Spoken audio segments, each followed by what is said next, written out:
G'day battlers, and today we're going to be diving into the Little Jungle Cup to take a look at what we can expect in the Go Battle League over the next week, and also discuss a little bit of a scandal that is plaguing this cup a little bit. Now, first off, what is the Little Jungle Cup? Well, first off, it's going to be running alongside the Open Grey League from January 28th through to February 4th, but what is the cup? It is a 500 CP and below meta, where we have allowed typings of normal, grass, electric, poison, ground, flying, bug, and dark types. So there's a lot of typings, a lot of Pokemon eligible, but there are a few bans, and this is where the scandal comes in. So we have announced bans of Gligar and Galarian Stunfisk, but the problem is Smeargle and Shuckle. If they are eligible in this meta, they're going to be incredibly powerful, incredibly strong, and the entire meta is going to centralize around those two picks. They haven't been announced to be banned, but this same thing happened in the Little Holiday Cup just 1 month ago, and they sort of just silently banned Smeargle. They didn't update the blog, they didn't make a Niantic help or a Pokemon Go app tweet announcement, they didn't mention it anywhere. They just privately, removed it from the meta and didn't tell anyone, which is sort of like, I think, really bad, quite frankly. I really think they should be telling the players that, investing in these really expensive Pokemon, Smeargle and Shuckle, whether they will actually be allowed in the upcoming meta, especially after they're initially announced as not being banned. I think it's really problematic, but we're just going to have to wait and see, because again, they're not announced as banned, but I think they have a really good chance of being banned. So if they're eligible, they'll be really good, and the whole meta will really just be about focusing on countering those two.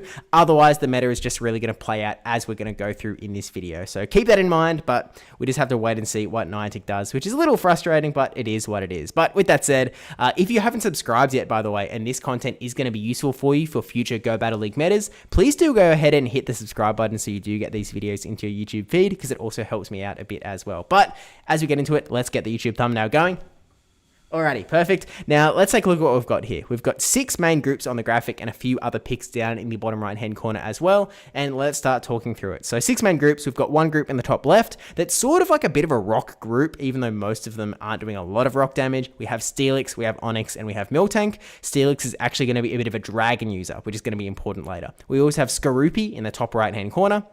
If we just follow the sort of thing around the right-hand way, on the right-hand side, we have the charm users, Wigglytuff and Cottony. Bottom right-hand corner, we have the Blurds, the Fletchinder, who actually doesn't have the fire typing, which is a bit interesting, and also Corviknight, the brand new addition, in case you've happened to get one that's low enough to evolve into a 500 CP and below monster. We've got Greninja in the bottom left-hand corner, and on the very left-hand side of the graphic, we have the ground users in Cubone and Diggersby. So, let's start off talking about Steelix, because it is one of the highest ranked Pokemon in this meta. It's got Dragon Tail and Breaking Swipe, which is a really dangerous combo when almost the entire meta doesn't resist Dragon, especially also when it has a really, really good typing that resists so much of the meta. So it's a very powerful pick. You're going to be doing neutral damage across the board.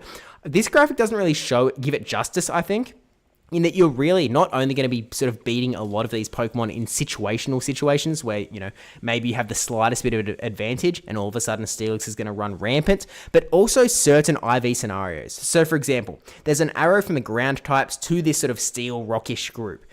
Generally, that is going to be the case. A lot of ground types will beat Steelix, but it is IV dependent, but Steelix can actually beat Diggersby. And actually, I think most Steelix beat most Diggersby.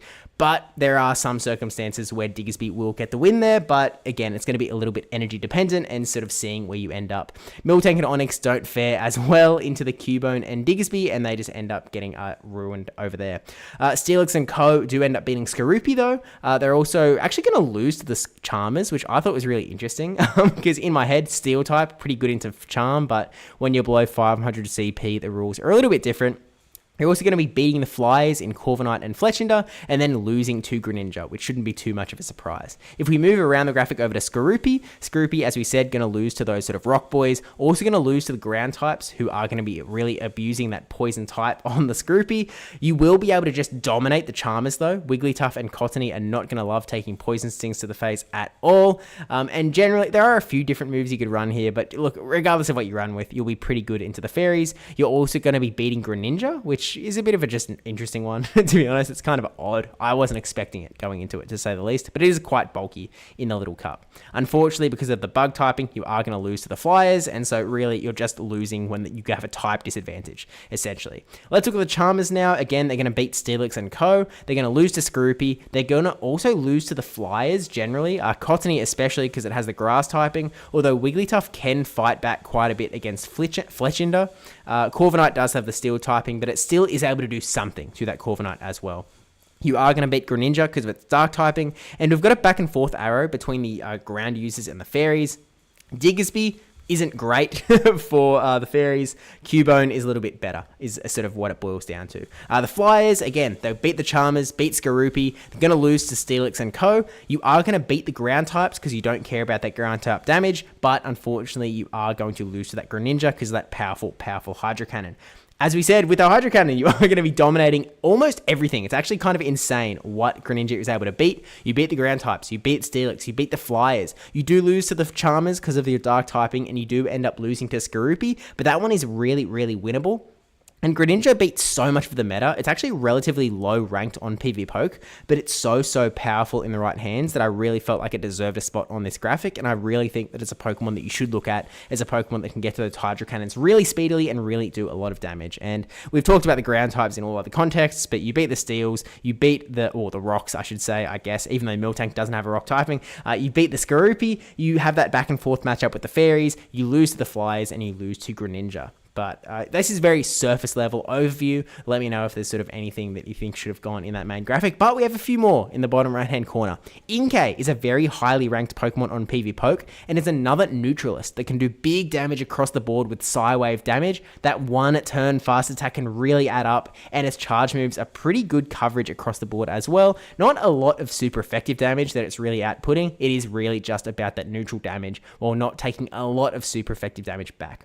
Swinub is a bit of an interesting one. Actually, Swinub and Abomasnow, they give a bit of ice coverage that are not only good into grass types like Cottony, also give you good play into the ground types as well as the Flyers. And so they really do give you a fair bit of leeway in there. Abomasnow also having that grass type that can hit Greninja for really big damage if you can land an Energy Ball.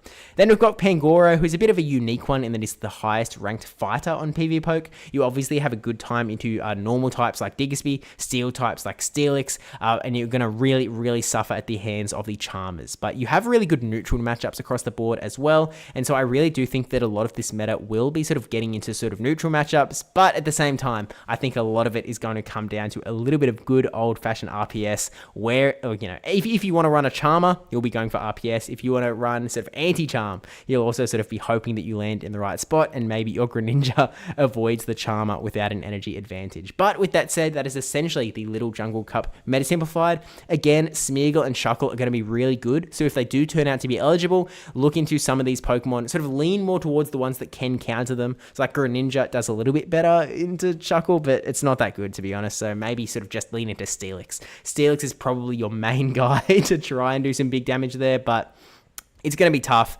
and that is also where if Smeargle is around, then something like Pangoro might be a little bit more useful for that fighting type damage. But we'll just have to wait and see, so I'll let you know in the pinned comment down below when we do know. But with that said, thank you for watching. Again, do subscribe if this content is helpful to you, if you want to see these videos in the future, because I would really appreciate it. And yeah, that's all. So thank you to my patrons and YouTube members as well. I really appreciate their support, and I will see you in the next video, whenever it may be. But until then.